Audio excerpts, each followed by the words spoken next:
Hello there.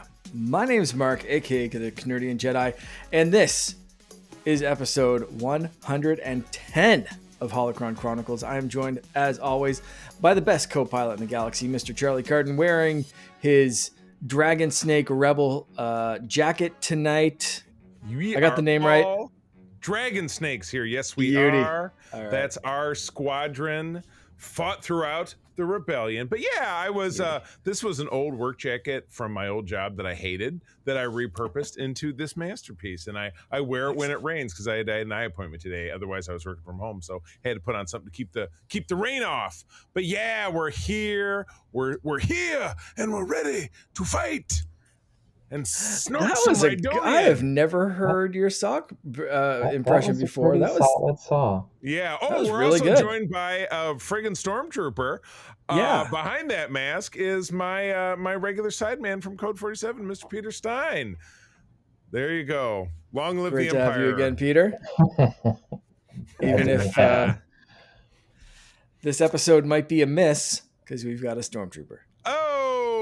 Oh, maybe Peter. I shouldn't wear the helmet. Oh man, this will be a good one. That'll be a good one. We've got Captain Porgans on my shoulder, making sure everything goes well. So we've got, I think, a fairly quick episode tonight. No real news. We're going to be talking about episodes 4, 5, and 6 of Andor season 2. But before we get to that, Charlie, we have some very special people to thank. We do. We love these wonderful folks who we sometimes refer to as the people who make it all possible.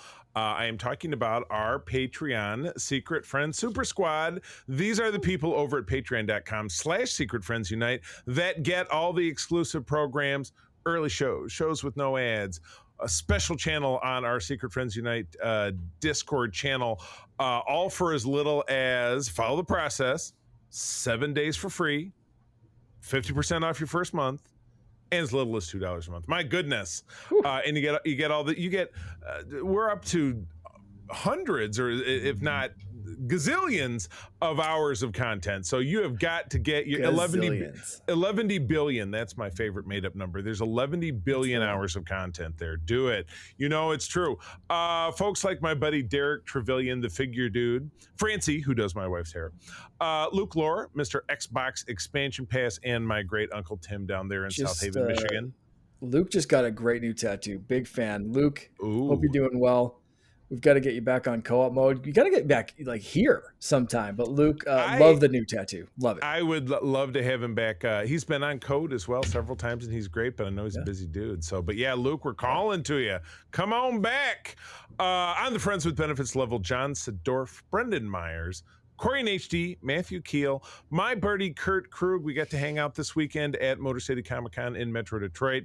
He's the one. He's kind of my agent. Helps me out with all these great interviews that all of us have gotten to participate in. So yeah, Kurt, thumbs up. Our friend Tanya Lee down there in Alabama, Chipotle Bear, Famous Seamus, and we're going to circle back to Famous Seamus in a quick minute here. Jay Newport 007. Cam the Movie Man, and Brian Osterman, aka Darth Prozac. He had a different AKA, but for the purpose of this program, we're sticking with that one. He was Darth Prozac and Prozac Man. I don't know. Prozac is getting the job done for Brian Osterman. I appreciate that. But Mark, when we circle back to Famous Seamus, now he's one of your own countrymen, isn't he, up there in your neck of the woods? Yeah. He's from here. Currently lives a few hours away. I should really check in with Famous Seamus, see if he's going to be in town for the con that's here this coming weekend. Because I always very much enjoy seeing Famous Seamus at cons. He's just a great dude and super supportive of not just our podcasts, but so many podcasts and so many communities. So Famous Seamus is just one of the best dudes on the internet. And I can't thank him enough for literal years of support. So I'm going to go off on a little tangent here for 2 seconds about Famous Seamus, because this is the 10th year for CaperCon. So that's our local con here. And this is year 10. And my brother and I did a live podcast show, live podcast recording, like show in an auditorium. The first year CaperCon was held at a local university, and we booked an auditorium for this thing, and it was a decent crowd showed up. But I was going through some pictures for the leading up to the 10th year anniversary, and guess who was in the crowd 10 years ago, before I knew who he was, before he knew who I was? Just some dude out there supporting local cons and a local video game podcast. I have pictures to prove it. Famous Seamus was dead center, ready to go, came up and asked a question, won a prize. And I think, if memory serves me, that's probably the first time I ever met in person The Famous famous Seamus. one.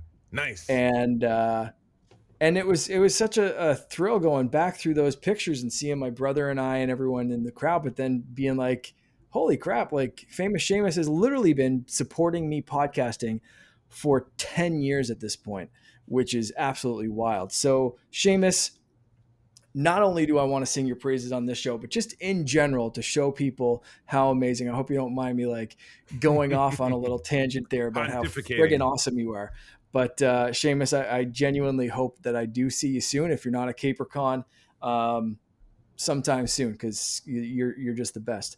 However, we also have to bring things back to Star Wars right now, and not just like the Famous Seamus praise hour, and give Seamus a Star Wars race and a job within the Star Wars universe. So I have one in my head. I'd love to see what you guys have. Charlie, do you have an idea in mind? I'll take a swing. I don't know if, in fact, Seamus is an Irishman as I am, but I'm assuming, just because of the very Irishy name. So what's more Fair Irish? guess around here. What's the more Irish than the color green? When you think of green and you think of Star Wars, what do you think? If you think of a Rodian, big old snout, big black eyes, big pointy boop a doop boop boop.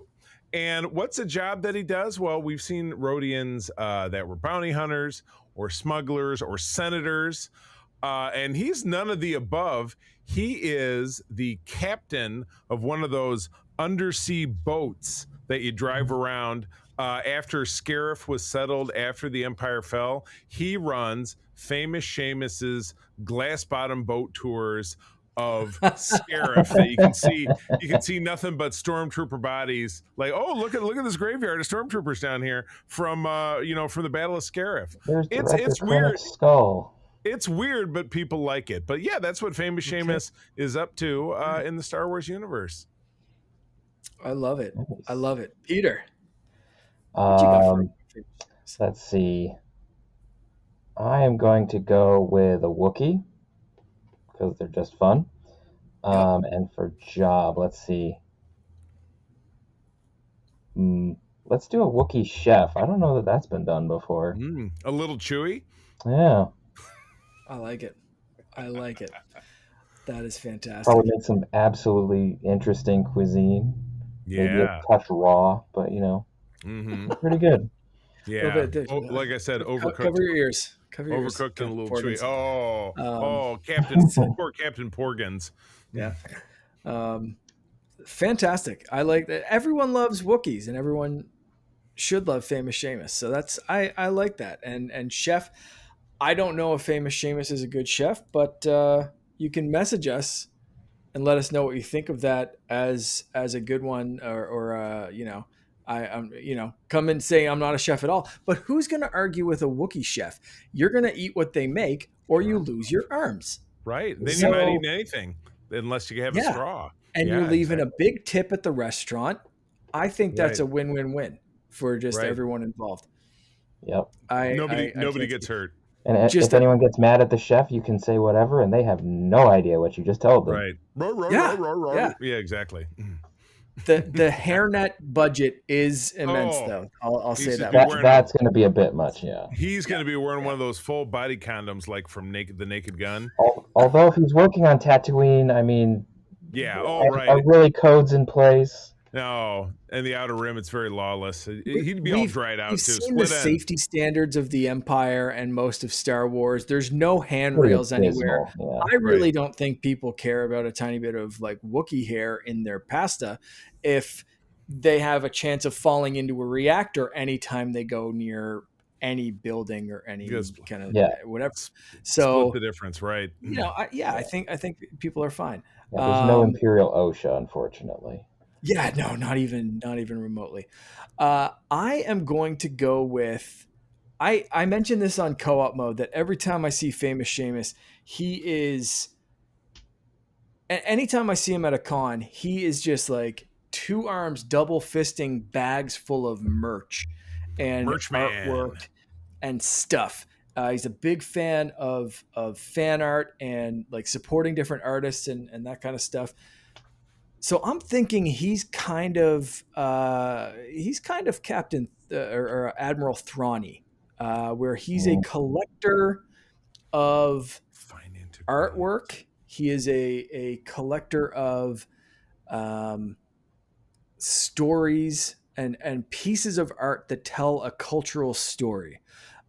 So I'm going with Chiss Ascendancy, or Chiss as the race. Yeah. species, and Job, not as evil, definitely not evil like Grand Admiral Thrawn, but um, I am still making him a collector, an art collector. Not maybe not for the Empire. Maybe he's just a Chiss art collector A and not appreciates that kind of stuff. non-evil. Non-evil. Kind of Luthen esque. Maybe he has a proprietor of valuable cultural goods, um, but not an evil one. He's a good one. Are they ill-tempered? Yes, maybe. So that's I'm going with that. It's a very similar to my reasoning from co-op mode, but I like the reasoning. And when I think of famous Seamus, it's that kind of level of support for uh, I'll say the arts, because I think podcasting and this kind of public radio performance or whatever you want to call what podcasting is, um, falls into that purview as well.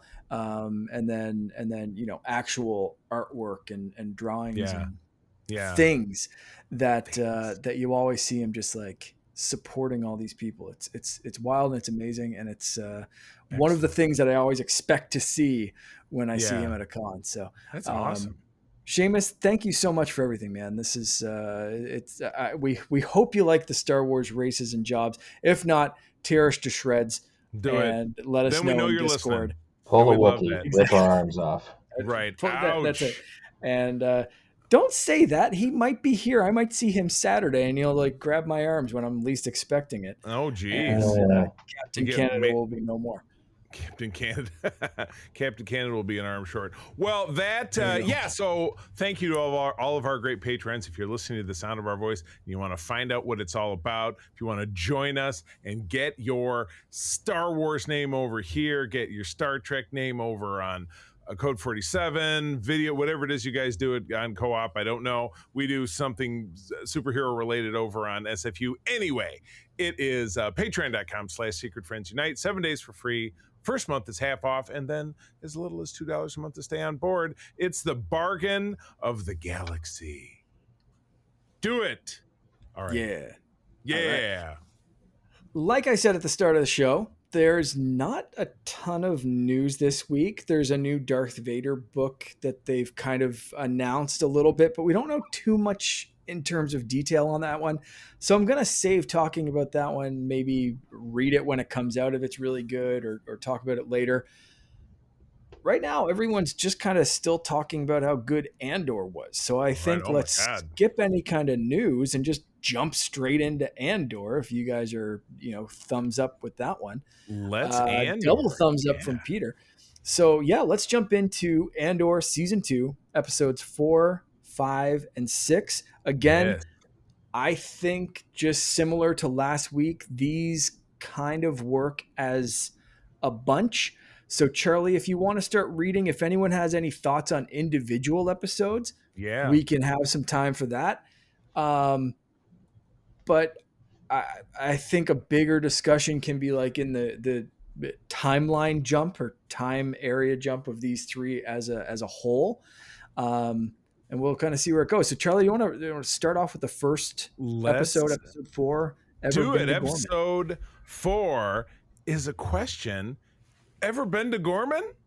Ariel Kleiman doing the directing with a script from Bo Wilmot. Wilmon, oh my God, this guy has his own Star Wars character. The guy who wrote this, because Wilmon is, or is this Willimon? I don't know. It's close enough. Has his own guy.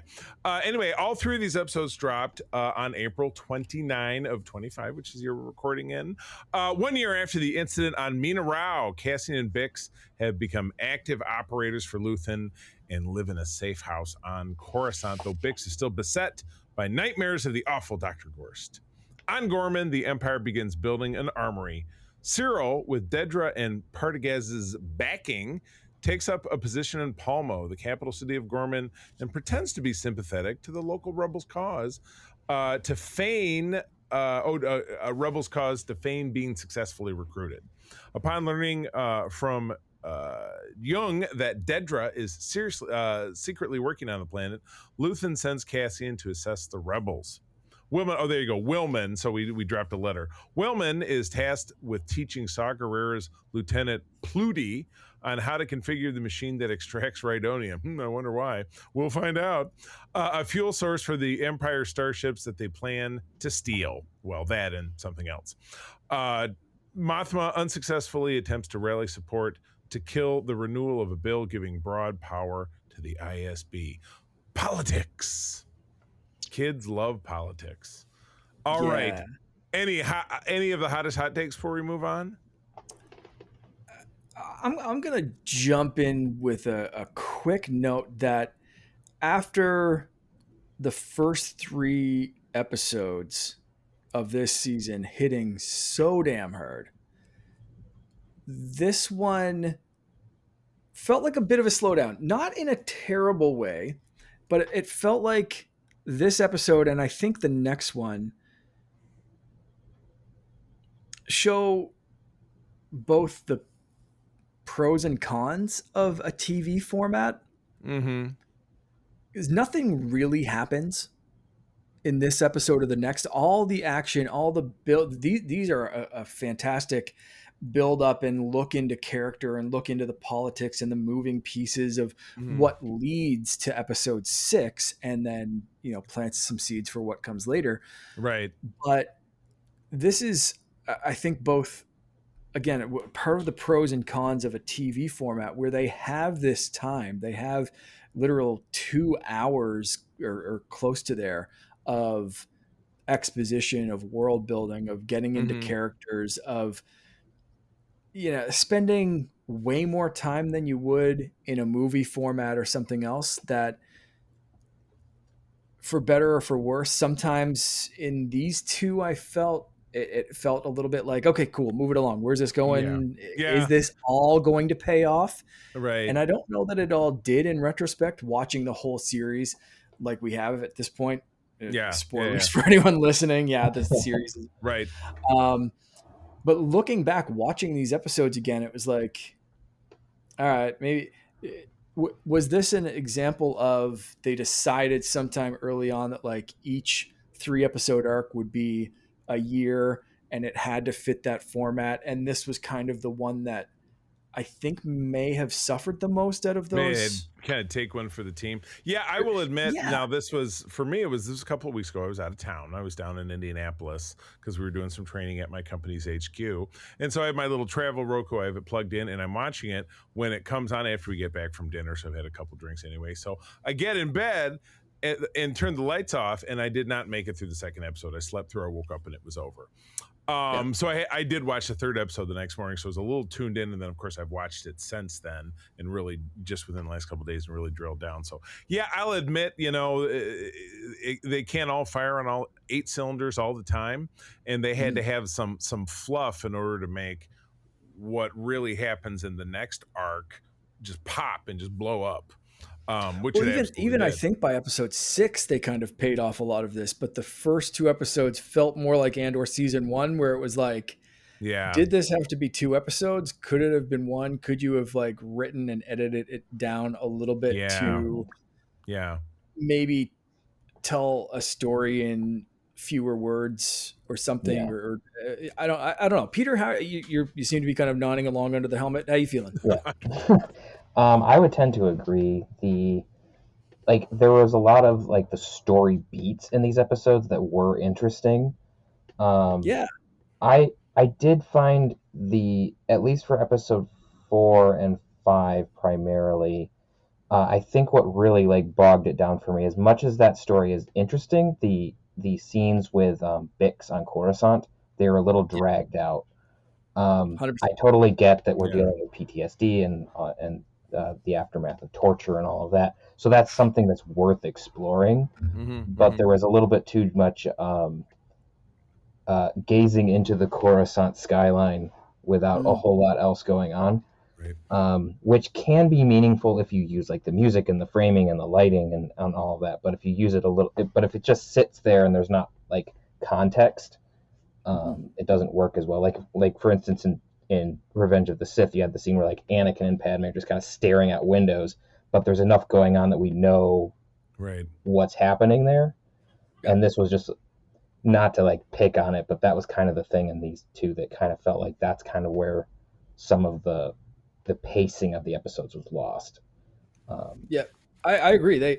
And that's a I think that's a great example of that point. But I also think it was repeated with a few different scenes Yeah, and and a like few different Yeah. that's not the only this one, but like those are the ones that like of sprang to mind. Mhm. yeah, spending too much time on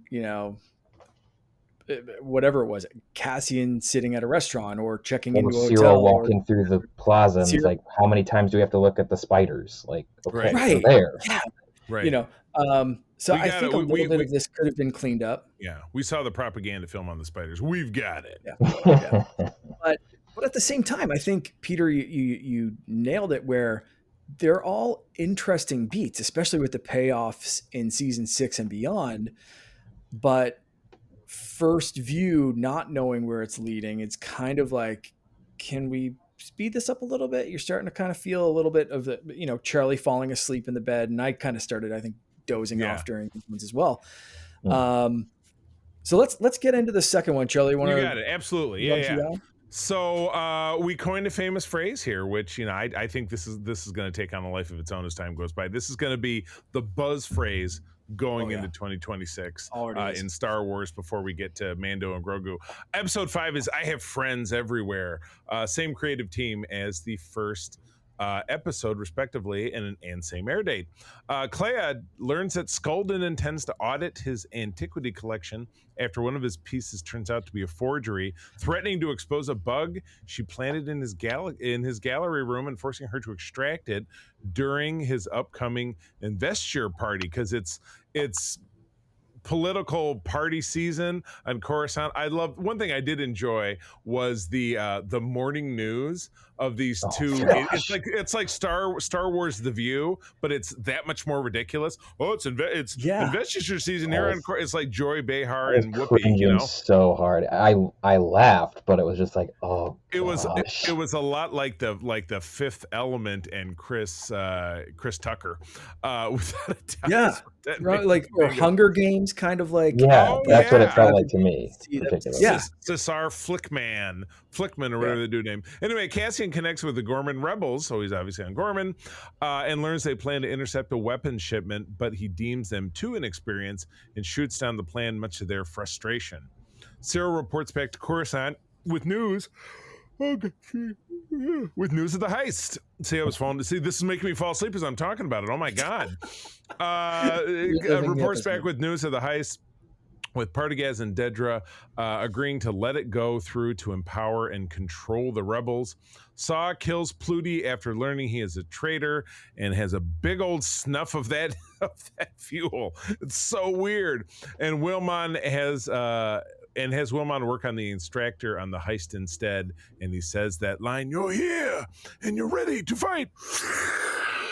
I can't get over the fact that we've never heard this impression before, and it's so friggin' good. Like, It just Wow. inspires me. all right. So yeah, and end of part 2 of the sleeping before things get interesting. Yeah. I love a good Saw appearance. You know, I always find he is wacky. He's over the top. He's um, such a different kind of rebel than Mon Mothma or Luthen or Cassian even. But I think he shows an interesting side of the rebellion in this episode in particular because you kind of see that Cassian could be leaning towards that level, like, or at least Mhm. in Luthen's eyes. I think Yeah. he's scared that Cassian's going to go off that way, you know, and he's kind of pushing him and he's saying like, we need this, we need that. And you're just kind of like, why aren't you listening? Are you giving everything and all that kind of stuff? And, Cassian could go either way. And I think the next episode, there's a scene, we'll talk about that in a second, but Yeah. Yeah. I think there's a moment that if Cassian agreed to do this mission instead of saying no, I think they're inexperienced, send someone He else, blah would blah have blah. been more like Saw, yeah. I think he would have That become that was Saul. Yeah. that was the interesting like juxtaposition that I was noticing here was where we were seeing like how the interesting way that like Mothma not as much at this point, but like Luthen is like putting himself kind of in like juxtaposition to Saw, and if you look at them very closely, they're very similar in terms of their methods and particularly their thought processes Mm-hmm. in Mm-hmm. terms of like anything goes for the cause. Like you listen, well, I won't spoil that the next conversation, but like Luthen says stuff and you're like, you're really willing to go that far, and then you look at Saw and he's definitely He's willing to doing go it. that far and just Yeah. absolutely go nuts. So it's theory and practice. So yeah, Yeah, Luthen's writing it I in mean his little Luthen book, does and Saw's practice like, it blah, blah. too, but Yeah. he's not nearly as He's not out there blowing. obvious about He's it. not. Yeah, he's not out there blowing shit up. He's Yeah, back there. he's not He's blowing pulling the up. strings. He's Yeah, he's pulling the not strings blowing up shit or like shooting his subordinates. in the Um, face. Yet, Yeah. that was Yet. I feel like I missed something because I wasn't quite keen on that. Yeah. Yeah. So yeah, I no, don't it know if there's like a doesn't line that I missed with the character because there was something nothing. like dodgy about him, but it didn't seem like Yeah. impure. It didn't seem No, ISB no, to me. Yeah. nothing at all. Like you mean the guy that he shot, like the PD Yeah, or whatever? Yeah, it there is felt to me like that nothing. was just the writers going. By the way, Saw's nuts. Yeah. Yeah. He's gonna do something unstable, but it's Yeah. one of those. Well, it turns out that No, he's right. there Yeah. was no indication, which I think in a show like this is very deliberate. I think Yeah. for a second they want you to think that Saw is crazy. They want you to think that at any point he can shoot any single person in the face because they blinked wrong and he huffed Yeah, way right. too much gas that morning. And you Like think he's sniffing nuts, paint but then fumes. in any other scene in this show with any other character, they would have spent a half hour establishing that Right. Flutie was a double agent, that he Yeah. was spying, that he was They sending would've transmissions, that he snuck was in doing that this, and he it was would talking to have built up Dedra or that something like tension. that. Yeah. Yeah, it would have built up that tension in a much different way that we've seen them do in this series. And instead, this one was the randomness card. This one was the surprise, the shock value, and he just pulls the thing out of his pocket with no. We're just as surprised as everyone else. Right. We're just as surprised as Willman in that moment. We're seeing it through his eyes because we think he's going to get shot in the face. And it's like, okay, well, no, P.S. I know more than you. He's Right. Ron Swanson in this case. I know more than you. I'll do what I want. That's it, right? Like Right. He's got the we're note. just sitting there to be like, oh, he's crazy. And then in the end, he says, yeah, I'm crazy. I've been huffing this gas. It makes my skin crawl and I love it. Huff some with me, won't you? And Willman's Oh just my like, God. fuck it, whatever. Sure, let's go. He's I will huff the gas, yeah. he's something cross between like the Cheshire Cat and Tommy Boy. That's what I'm thinking. There you go. There's your match. Yeah. He's Tommy Boy. He's a big dumb animal, isn't he, folks? I did think in this episode the scene with Cyril and Deidre and Pendergast at the ISB headquarters was actually really interesting because you can see like through the glances of the particularly Pendergast and Deirdre looking at each other, you can tell that they're not telling Cyril the whole story. They're totally manipulating him. Wink. He's not Wink. aware of it. Yeah. So like that was masterfully shot. Oh yeah. Yeah. So And so and in later episodes, especially near the end of this series or end of this season, we find out why this is even more important. So like we said, it was Yeah. kind of a bit of a drag to get through and set things up that won't pay off until way later. Yeah. So they're important episodes, but they just there seem to be little bits and pieces that were like, where's this going? Why is this happening? And you don't Right. really get the payoff in this chunk. no. Like you said, masterfully setting things up because Cyril says this is the best day of my life. And they're both looking at him like, you're just an idiot. Yeah. You're just a pawn. And Yeah. he's saying he's He feels happily- included in that he's participating and helping Yeah. with the security of the Empire. Yeah. and He's not doing the his best thing. day of He's his part of work the cog. life. This isn't the best day ever at work. This is the best damn day of his whole life, his whole existence. And he's a pawn. Mm-hmm. He's That's rough you know, stuff. he's Yeah. trash to throw away. Yeah. And that's from his boss. His girlfriend's in on it, and he has no idea just how much of a rube he is. And he thinks he's so important and all this kind of stuff, and it's going to pay off. He's like, I am the linchpin of this entire plan, dude. You're Yeah. not. You are Yeah. you are a paperclip.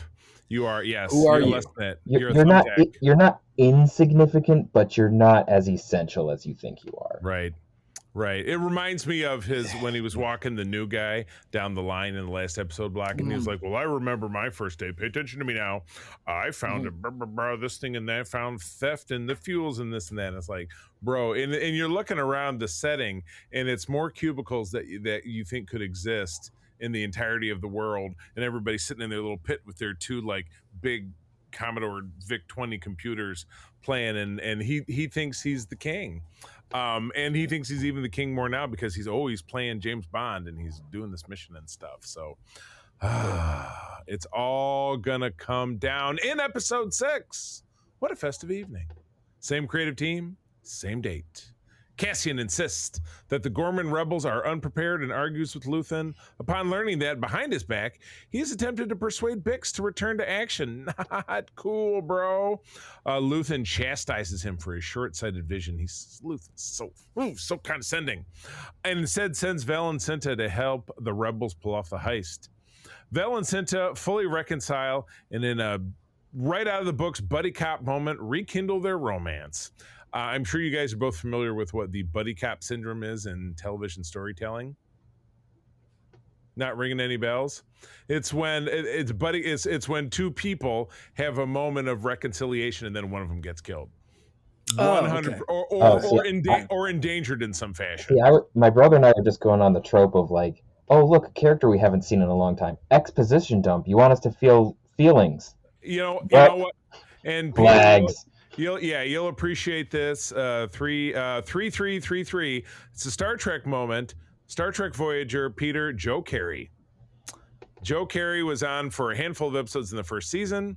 Flash forward to the last season, he appears again and gets killed. About 5 episodes from the end of the series. So who can we bring back to kill? So there you go. So anyway, yes, they're rekindled. The heist is successful, but one of the fighters disobeys Vel's order and brings a blaster, only to accidentally kill Cinta when a passerby interferes, devastating Vel. Quite a speech. We flash back to Coruscant, and we're at Skolden's fancy party. Krennic is back again, and Mothma debate the ethics of war, while Clea manages to extract the bug using Jung as a distraction. Bix breaks into Gorst's new office. Best part of the whole thing. Bix breaks into Gorst's office and uses his own torture device on him before leaving with Cassian, who remotely blows up the entire facility. Pretty awesome scene. Made all the slow bits worth watching. Yep. I love Gorst. He's like, don't I know you? Like he's trying to be conversational. And puts his torture device on him and kind of puts the gag on him, and he's like, no, and you don't even see the rest of it. She goes in and she pushes the button. I'm probably getting ahead into favorite moments. This was my favorite moment. So you know what? I'll circle back to it. we'll talk about it later. Yeah, oh, sure. Yeah, that was such a great moment. But yeah, let's talk about this. We hinted at this earlier. Um, Sending Valencinta to do this mission when Cassian said no. I really think I can imagine, especially with him trying to get Bix back, Luthen sending that couple instead of Valencinta. I can imagine Bix getting shot instead, everything going awry, and that being the moment where Cassian just full snaps and makes Saw Gerrera look sane by Yeah, comparison, yeah, or just completely leaves altogether and says, you know what, you fight your own rebellion. I'm going to go hide somewhere in the Outer Rim and just, do whatever. Um, I can really imagine that being a turning point for him, and proves that he was kind of right. Like these guys weren't ready.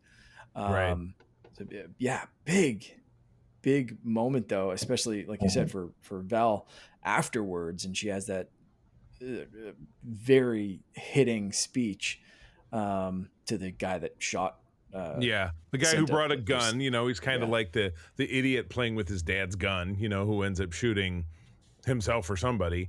Yeah. Just because, yeah, they were given instructions, they didn't follow them. So yeah, they're not ready. They're not ready to be rank and file rebels. They're not ready to join. They're not ready to put on the orange suits. They don't deserve a nice belt and nice boots and a nice jacket Mm, Yeah, because you're not in the rebellion. they're not organized in the same way. Well, it doesn't really yeah. remind you of the Lord of the Flies kids in the first arc, right? Because Yeah. they're busy squabbling with each other until they just openly start shooting each other in the face and running around, and then the big Ronto thing shows up and eats them. And Mhm. yeah, here's an idea. You know what they could have done if they cut some of the burn up time in this? Take us back to Yavin with animal control, getting rid of all those critters so that they can take over the temples. Do they have to? Mm. Maybe they made a zoo or something like that, and they just Maybe. fed them Imperial bits. Maybe they feed on Stormtrooper armor. Who knows? Well, that would be shocking to Callus when he shows up. Yeah. Oh yeah. Oh yeah. Exactly. Exactly. So yeah. Yeah. So Uh, Charlie, I love the point that you made about seeing the fighting amongst themselves rebels in the Right. first arc. In this arc, we see it's still splattered or shattered little sects of Right. rebels. There's little insurgencies here. There's little bits there. There's that kind of disarray and like kind of a central group being led by Luthen, but even he says there's too much going on now. I'm Yeah. losing control of it all. I can't keep track of all the Can't lies run and it. this and Yeah. that and the different lines that are coming in. But we start to see the need, I think, for this. And Cinta's death, I think, is one of those linchpins for this starting to come together. And we see pretty soon in the next arcs the Rebel Alliance really starting to become an alliance. I think Right. because of this. Um, does the pacing of the Rebel Alliance coming together work for you guys in that sort of way? Like, is it so far kind of believable in terms of like Lord of the Flies infighting, a couple of idiots, but still semi put together, and then turning into Yavin 4 I mean, pretty quickly in a couple of I years? I would have to agree that it does. I mean, if you remember, and it's funny because it gets referred to as, remember the, I'm sure you've heard of the and I'm going to misname it, but I'm going to misname part of it, but it was the Council of 2000. It was 2000 systems that agreed that when the Empire started up, that this is not the way they wanted it to go. And there was a famous cutscene in Revenge of the Sith that had the first appearance of Genevieve O'Reilly as Mothma, and of course it had Padme, and it had Bail Organa and a handful of other aliens whose names you never learned. And this was the real beginnings of people talking about, well, we've got to fight this. This is going to go Mm. bad, and we've got to, like I said, go to your Return of the Sith DVD, or even if you look at it on Disney Plus, Yeah, the David they scenes are often will still have there. all of the deleted scenes there. So if you've not seen it, or find it on YouTube, it's there and you should watch it, because even though traditionally a cut scene is not considered canonical, and we tend to deal in canon when we're dealing in situations like this, it still gets reference to the fact, and you could feel that it really happened because it is reflective of the kind of things that we're seeing here.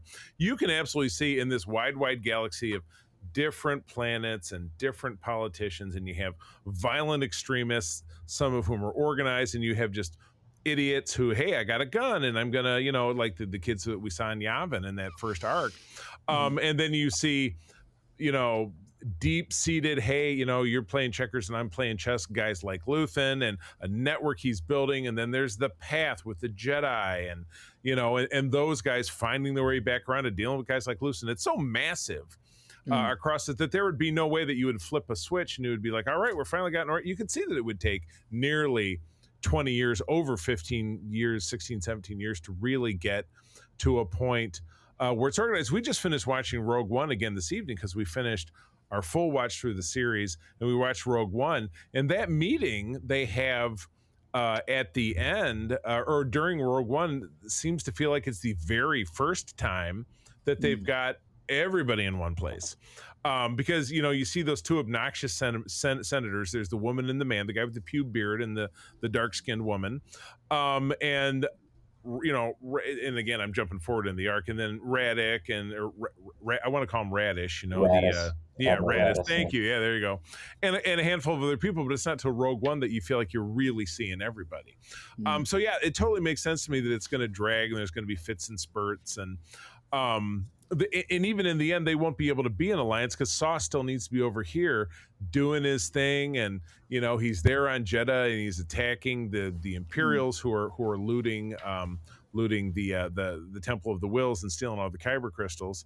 So yeah, no, it totally makes sense. It totally makes sense that it's probably a 1 in a million shot that it ever came together in the first place, with so many different ideologies. They needed something like Jyn Erso coming along, and this is this Death Star's coming, but we can take it out, and they still couldn't get out of their own way in order to get organized until they took matters into their own hands, that's what rebellion is. Anyway, yeah, Peter. I would think I tend to think that it's decently paced in terms of how it appears in this set in the second season. I don't know if we talked about it last season, but I know that my big chief complaint about season 1 was that there wasn't enough build up to the rebellion. And so this season seems to be doing that a lot. I mean, obviously it's more focused because it's closer to the Battle of Yavin, and so it kind of has to be. Right. But I do like how you have like the very sporadic infighting groups, and then you have like where we're at now, where they're kind of in the same goal, but they're all separate, which is what we see in the show Rebels. And so then, I mean, in our next arc, we get kind of a tangential tie-in to that. So I think that how they're doing the pacing in this season particularly really works out for me. I do think that there would have been more insurgencies earlier on, but I think that for storytelling purposes, I think that what they're doing in this season works for how they're developing the rebellion. So. Yeah, absolutely. And there's no saying that there weren't other insurgencies, and Luthen doesn't have other teams that he's sent to do things or help organize things, or maybe there were other insurgencies that they just kind of watched and then realized like, no, we need some like actual agents that know what they're doing to help these. So, Glorbon 6 doesn't happen again on Gorman. You know what I mean? Like those guys got wiped the hell out by the Empire instantly because nobody knew what they were doing. So let's send 2 of our best to show them how it's done. Get them walking down the path. Do some kind of, you need to send the management trainee, as it were. Exactly. You can kind of piece those bits together. I think that's kind of what I did anyway. Of like, it feels like they've learned from their mistakes, and we don't see any of those mistakes in this. I think you nailed it for the purposes of the story that they're trying to tell here. But it seems like they've probably run into like, Okay, let's send Saw and his crew. That was a bad idea. Okay, let's just see how they do on their own. That was a bad idea. You know, like they've probably had that build up for a few years or you know, whatever. And we also see like other military people. So clearly we're not like when we're following Cassian and Saw and Luthen primarily. So we're not seeing like the, you know, former Republic officers who have left the military and gone off on their own. Like clearly we have Admiral Raddus. He's not a scrub. He knows what he's doing. Right. You have the other generals, like, and this has been part of like how the rebellion was built, even back in the old Legends stuff, where you had generals and people who were part of the formation. So I would have liked to see a little bit more of that, but that's not the story that was being told. Right. So Right. That's why we don't see it. Right. Yeah, we get those things in Rebels of like how Ahsoka brought some stuff together, how Rex and some of the clone troopers jumped in, and those kind of experiences also lead into this. And like you said, in the next arc, we do see almost like I watched that episode and then watched the episode of Rebels that immediately it goes immediately that. into it, and there's kind of a callback to that moment in the arc after that. So. Yeah. So it works. I love the tension that we saw. Like I said, this one brought it all together, and you see that tension build up of are they going to get the listening device? And I love that they followed that with a funny moment, because Luthen never gets funny moments, and it was we should have just killed Krennic while we were up there. And it's just like, that like you know, laughing and just being like, yeah, we just almost died. The entire rebellion just almost died because of this listening device, but like we can still joke about it, and it's a weird light moment that I think is really good in an episode like this or in an arc like this. Then you follow it, like you guys have said, one of the favorite moments. You know how to get over trauma? Blow everything up. Right. Just holy shit. Persecute your attacker. And Gorst, he's so, don't I know you? He's such a deeply unfettered sociopath. He's just like, well, I'm just doing my thing and whatever it is. The Empire just loves this guy, because remember that whole scene. It's Young and Supervisor Hearst, who we see later, continuing to go on into the other arcs. They're buddies, but they're like, well, we got to be in charge of making sure that things get handled right, because they want to take Gorst and turn him into a program. So it's like he's a big superstar, and that's in particular why he's got to die. And Bix is like, oh, yeah, I'll do that. Let's go for it. So she gets her friggin' moment. I do absolutely love how after she plugs him in and pushes the button, and we're getting this long pullback into the observation room, which is powered off. You just see the light blinking, and then you just see him go into complete spasm, because whatever's getting zapped into his brain and turned it into jelly has been turned up to 11, and he's just losing it. But the thing I really dig is another long shadowed shot of her walking out that you just hear clip claps, and then she passes under a light, and she's approaching a black-clad Imperial officer, so he's from the Stormtrooper Corps, and he says he's carrying a weapon in his hand like a Stormtrooper would, and he says, hey, you're not supposed to be here. And she pulls out her weapon and just shoots him. And I said, April, he didn't even raise up his weapon. He just got shot and fell down. That's how incompetent the Stormtroopers really are. No training. Because you would think if you see a strange person in the dark walking at you inside a secure military facility, you would probably shoot them on sight. Especially present company right not included, Peter. You're very competent and we love you. Yeah. But your stormy brethren, I don't know. You would think once they take the helmet off, maybe having the helmet on is what they need to be more vicious, because remember the stormtroopers that burned up, Uncle Owen and Aunt Beru, they were vicious. Those were the stormtroopers that their shots were so precise and they rode single file and blah, blah, blah. No, that was the same people. You know what I mean? But yes, then we get this guy who's just like, oh, I just, it's like, he walked in, he's like, again, like Tommy Boy walking into the thing going through the factory. That's what that guy reminded me of. Yeah. I love this very, very therapeutic scene. Not at all where I expected them to go with Bix is a bit of a junkie. She has a bit of a drug problem or spice or whatever you want to call it. And or something that I use it to help me sleep. Sure. The eyedropper. You suck. Basically, you're sucking something out of an eyedropper. You're a baby bird. Bloop bloop bloop. Yeah. Not at all where I expected them to go with this. I expect them to kind of go a little bit deeper, a little bit darker. Maybe that's how she got off the show, I'll say, because obviously, she's not in Rogue One, so I didn't expect her to either still be a part of this show by the end of it or survive completely or something. I had some pretty dark thoughts about like where they might go with this based on episode 4 and 5. Yeah.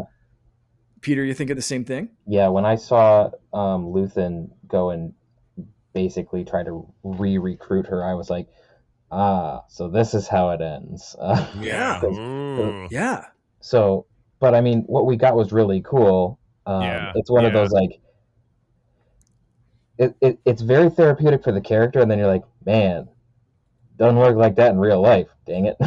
Yeah, right. No, yeah, that's it. You can't just take like, here's my place of trauma. Boom. Right. Oh my God. Yeah, because it is, and when you think about it as literally anyone else, it becomes like the Joker blowing up a hospital kind of scene, and it's like, wait a second, we weren't rooting for the Joker. Why are we rooting for these two? Well, because Star Wars, and like whatever. Right. But like you said, maybe some real world kind of like comparisons may not exactly work, but like freaking worked here, like to great effect, I thought. Yeah, without a doubt. Wild. But yeah, you're right. Yeah. So, in the final analysis, could they have picked it up a little bit here and there? Probably. I think we still got some great moments, and and it definitely kept the ball moving down the field. Some great Saw moments, just ramping up just how nuts he is. Because like I said, and again, I don't know if you guys have watched Rogue One again since the series has ended, but I think the day after I finished. Yeah, and I'm a strong proponent when we finish Andor that we should maybe revisit Rogue One on this show with kind of a renewed perspective. I know we've talked about it before, but I think our follow-on episode, maybe we do that, and then obviously we have not yet gotten to Tales of the Underworld, so we've got to get to that. So that gets my vote. The less I talk about Cad Bane, the better. So let's do Andor. Ooh, those fighting words for Peter. He's a Cad Banerite. Well, my friend is a bigger Cad Bane fan than I am. I enjoy. I've got some friends who do the same kind of deal, but yeah, is what I it is. Gotcha. Anyway, no, I'm totally down to talk about Andor.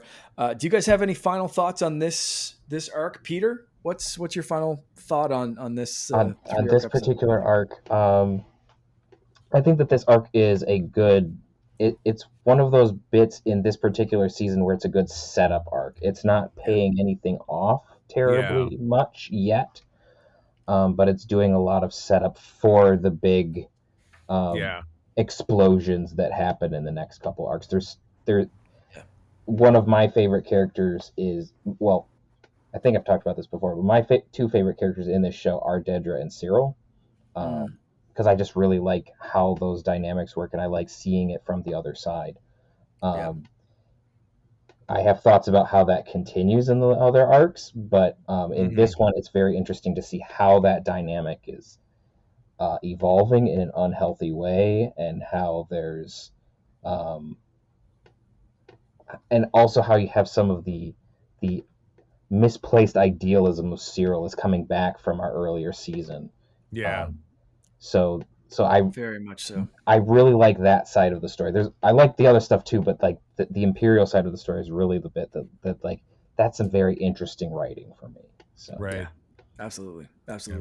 We didn't even really touch on the like you had me followed bit, and just all the stuff with with them as a couple. It's just it is so toxic, and he still just wants that approval. He knows they're bugging his office. They're getting him. He's being followed. all the signs are there for him to be like, oh shit, I'm being manipulated and used. Yeah. And With him probably, being bugged with talking to his mom, that felt like that was planned and he knew and he was in on that one. Yeah. yeah. But yeah, it is interesting to see it, and Yeah. is interesting where it eventually ends up. But we will talk about that in 2 weeks. So, fellas, thank you so much, Peter. Thanks for joining us. Always a pleasure. Thanks. You got it. And it'll be a short answer, but Peter, where do people find you out there? Well, you can find me on the interwebs at Patrice Aquinas on most social media. As I've said, I don't do much, so you can poke me and might say something, but that's about it. Peter pops up and offers a corroboration to stories I post if I'm away from my computer. That's his. He's my right hand man. And Mark, what about you? You can find me on Instagram and Threads, Blue Sky, mostly on Instagram as Canardian_Jedi, and of course, always hanging out in the Secret Friends Unite Discord channel. That is the place to be if you're not a member and you would like to be. Go search us out, ask to join, and if not, hit any one of us on social media. We will add you in. But you can find me over on what I consider to be the big three: Instagram, Threads, and Blue Sky. I am at the C3 TheCeeThree. Mostly, funny political posts, pictures of my cats, pictures of me driving around and just being silly. But really, over on our Discord, that's where all the fun and exciting chats about pop culture and geek stuff are going down. So you have got to get over there. But with that, that is the end of our program. Thank you, friends, as always, for joining us. I'm going to tell you that sharing is caring. Keep on trucking. You mentioned cats, and I completely forgot to introduce my new cat. Everyone, this is Ray Skywalker. I just got a cat on Saturday. Oh my God! Saturday. We'll talk about it later. Yes, please. I would have lifted her up and introduced, but she's upstairs. So Okay. Anyway, may the force be with you. Rex, play sound.